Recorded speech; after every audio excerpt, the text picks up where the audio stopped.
Hello everyone. In today's video we're going to go over our integration with BASF Refinity and how you can bring your live pour from the scale into your Eagle MMS invoice.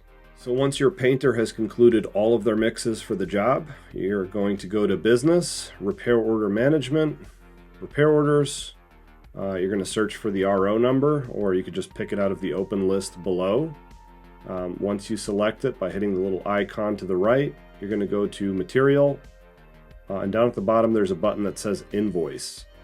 Once you click Invoice, you're going to hit Print Invoice, but instead of actually sending it to your printer, you're going to select Save as PDF under Destination and hit Save. And then once that's on your desktop, it's ready for export into Eagle MMS.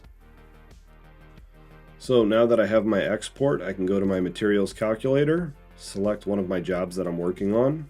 In this case, I've already run the calculator on this job right here.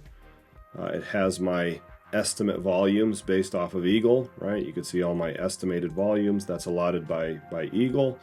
But if I want to replace this with my live pour, I'm going to scroll up, go to Import, and then I can drag that export that I just saved. I could drag it into the Eagle window.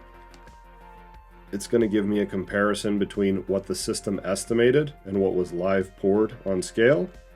I'm going to hit Import, and when I re-render, I'm now going to have those layers from my mix from scale on the fluid section of the invoice. So there you go.